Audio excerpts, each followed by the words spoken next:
ब्लॉगर डोगरी वर्ल्ड थमां ते तुसें सारें गी सवेरे दी नमस्ते। कल शामी जिस परिवार च अ'ऊं रेह् करना है वो एक हिमाचली परिवार है, ओबियस है क्योंकि अ'ऊं हिमाचल च रेह् करना इस वेले। ते रातीं जिस वेले अस गल्लबात करे करदे हे ते उ'नें आखेआ कि जनाब जी तुसें गी अस अपनी इत्थे दी हिमाचली डिश खलाने आं। ते उस डिश दा नांऽ है जी, जियां कि एह् आखदे उसी ओह् आखदे पतेड़ू, लेकिन सेम ये डिश मैं एक बड़े साल पैह्लें खाधी ही। वो मैं खाधी ही डिस्ट्रिक्ट कांगड़ा बिच, लेकिन वो उसी आखदे पतरोड़े।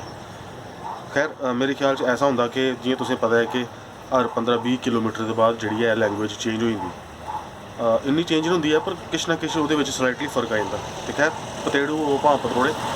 तो मित्रों अज अस दिखगे कि वह बनाते कि'यां ते ओह्दी रेसिपी केह् है ते भी ओह् कि'यां उसी तैयार करदे न ते दिक्खने कन्नै किन्ना सोआदला होंदा ओह्। ते मित्रों उम्मीद है तुसेंगी अज्ज दा व्लॉग पसंद आओ ते तुस घर भी एह् जेह्ड़ी रेसिपी है पतरेड़ू या पतेड़ू जो भी है तुस इसी अपने घर ट्राई कर सकते हो। मिगी नहीं पता कि साढ़े डुग्गर देश दे विच जेकर इस किस्मे की कोई रेसिपी कदें तैयार की जाती है या नहीं, पर खैर जेकर की जाती है तो मित्रों तुस कमेंट बाक्स पक्का सुनाओ। तो मित्रों चलो चलने पतेड़ू या पतरोड़े की रेसिपी सीखने तो दिखने कि'यां तैयार होंदा।